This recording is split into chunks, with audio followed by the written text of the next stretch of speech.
हर खबर पर होगी आपकी पकड़। डाउनलोड कीजिए एबीपी लाइव ऐप। अब आपको बता दें इस वक्त की एक बड़ी खबर, चीन से विवाद जारी है और इस बीच भारत सरकार की तरफ से यह साफ कर दिया गया है कि जो गलवान घाटी पर दावा कर रहा है चीन बिल्कुल गलत है। गलवान घाटी पर भारत का चीन को यह जवाब है एक तरीके से कि गलवान घाटी भारत का हिस्सा है, यह चीन समझ ले। विदेश मंत्रालय ने आधिकारिक तौर पर यह बात कही है। गलवान घाटी पर भारत का चीन को यह साफ जवाब। प्रवक्ता जो है विदेश मंत्रालय की, उन्होंने चीन का दावा पूरी तरीके से खारिज कर दिया है। हम आइए सीधे आपको लिए चलते अपने सहयोगी प्रणय उपाध्याय के पास। प्रणय, अब यहां से आगे बात कहां जाती हुई नजर आ रही है आपको? देखिए, यहां से बात अब भी उस जगह पे है कि चीन को उस वादे का सम्मान करना है जो 6 जून को मिलिट्री कमांडर्स के बीच में बैठक में हुआ था। चीन को उस बात का सम्मान करना है जिसके तहत इस मामले पर टेंशन कम किया जा सके। चूंकि आके अपनी फौजों को चीन ने बैठाया है, ये फेस ऑफ सिचुएशन चीन के आक्रामक रवैये के कारण हुई है, इसलिए चीन को अपने सैनिकों को वापस हटाना होगा। भारत के सैनिक वो उसी तरीके से पेट्रोलिंग करने के लिए तैयार हैं। भारत के सैनिक उसी तरीके से वापस, जैसे पेट्रोलिंग की सामान्य प्रक्रिया है जिसका वो रेस्पेक्ट करते रहे हैं, उसी हिसाब से वो कार्रवाई करने को तैयार हैं। इसमें सवाल इस चीज का है अखिलेश की जब जिस तरीके से चीन ने अपने दावे को बढ़ाया, कहा कि पूरी गलवान घाटी उसकी है, जो कि सच नहीं है। लाइन ऑफ एक्चुअल कंट्रोल को अगर आप देखें, जो कि गलवान घाटी में श्योक नदी से के ट्राई जंक्शन पॉइंट के जो दोनों नदियों के मिलने का जंक्शन पॉइंट है, वहां से लेकर आगे तक जिस जगह तक जाती है, जहां पे PP-14 है, पेट्रोलिंग पॉइंट 14, जहां तक भारत के सैनिक जाके पेट्रोलिंग करते हैं, उस जगह पे जाके चीन ने जब ये अपना दावा बनाने की कोशिश की, क्योंकि वो उस सड़क के ऊपर अपनी नजर रखना चाहता है। तो अब भारत ने यह स्पष्ट किया है कि चीन ने इसे अल्टर करने की कोशिश की, लिहाजा चीन ने वादा खिलाफी की है।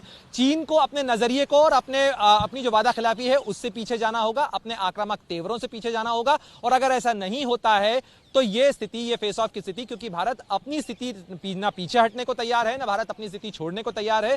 PP-14 तक, यानी पेट्रोलिंग पॉइंट 14 तक, जहां भारत के सैनिक जाकर पेट्रोलिंग करते रहे, भारत अब भी उस हिसाब से पेट्रोलिंग करना चाहता है और करता रहेगा। ये भारत की स्थिति स्पष्ट है इस पूरे मामले के अंदर।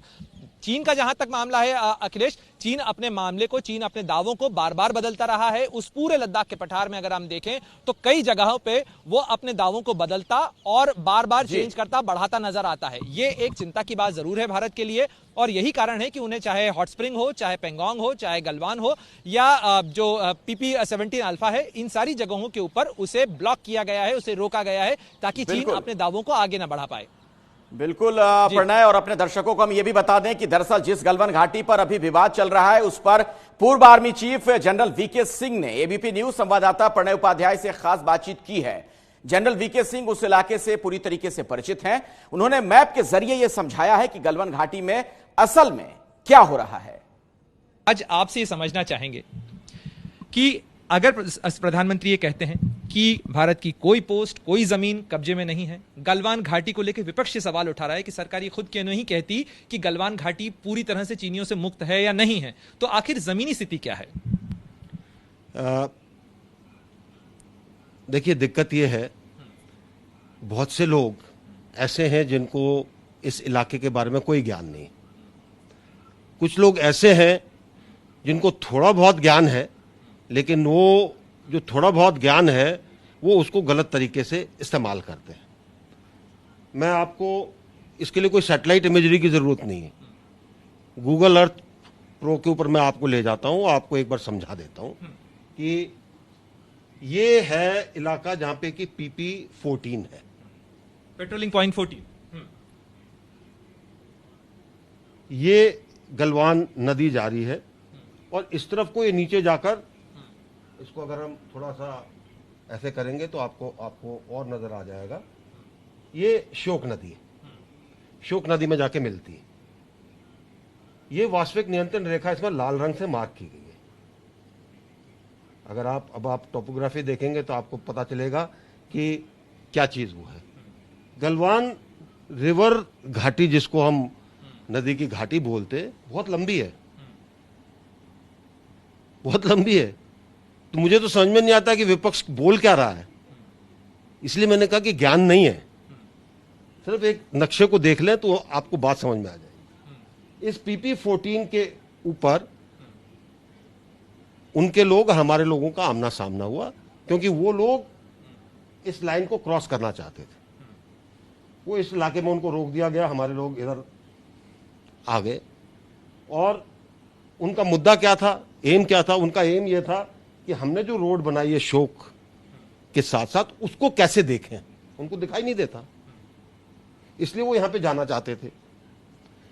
जो ग्राउंड लेवल बात हुई, 3 मेजर जनरल लेवल टॉक्स हुई, एक लेफ्टिनेंट जनरल लेवल टॉक हुई, उसके अंदर यह फैसला किया गया कि दोनों अपने अपने जगह पर वापस जाएं। तो इसका मतलब यह है जो ये चीनी लोग इधर थे वो वापस जाएं। यहां पे इनका पीछे जाके 10-12 किलोमीटर पर एक बड़ा कैंप है। इसी तरीके से शोक के ऊपर हमारा कैंप है, यहां पर हमारे कुछ लोग हैं, बीच में कुछ लोग हैं।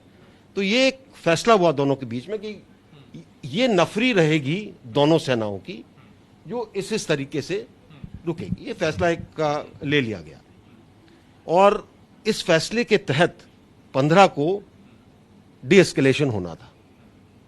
डीएस्केलेशन मतलब दोनों को पीछे हटना था, और पीछे हटना था। जो नफरी दोनों लेफ्टिनेंट जनरल्स ने डिसाइड की थी कि 10-10 इस इलाके में होंगे, 20 2 किलोमीटर के बाद या 3 किलोमीटर के बाद होंगे, 50 इतने किलोमीटर के बाद होंगे, वो डिसाइड हुआ।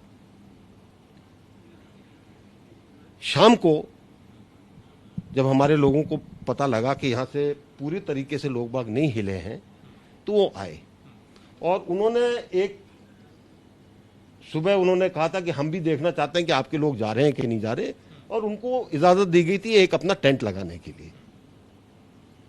वो टेंट हटा नहीं, हमारे लोगों ने कहा हटाइए, और उस मेले के अंदर उन लोगों को लगा कि हम उनका टेंट उखाड़ कर फेंक रहे हैं। जो भी हुआ हो, जमीन के ऊपर बहुत चीजें होती हैं, तो वहां पे जो लोग थे उनके बीच में गुत्थम गुत्था हो गई।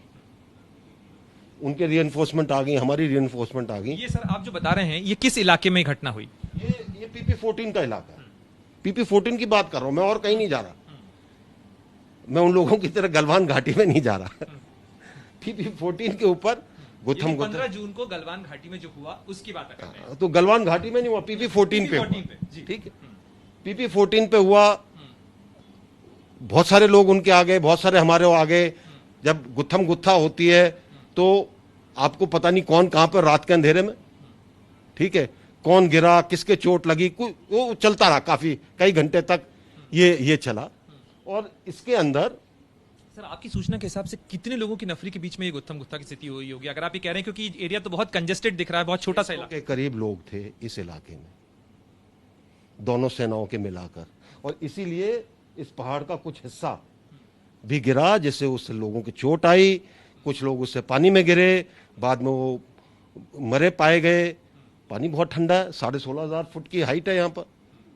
तो इसके बाद सवेरे जो है दोनों ने डिसएंगेज किया, अपने अपने लोगों को लिया। उसके अंदर कुछ लोग जो हमारे गुत्थम गुत्था के अंदर इस तरफ को आ गए थे वो हमारे वापस आए, जो उनके आ गए थे वो उनके उसमें वापस गए।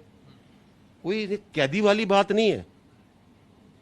लेकिन ये बात आ रही है सर कि जो है भारत के करीब करीब 10 लोगों को उन्होंने रोक के रखा था अपने बात, उन्होंने पोजीशन ऑफ स्ट्रेंथ से नेगोशिएट किया। हमने भी तो रोक के रखा हुआ था, जो हमारी तरफ आ गए हमने रोक के रखा।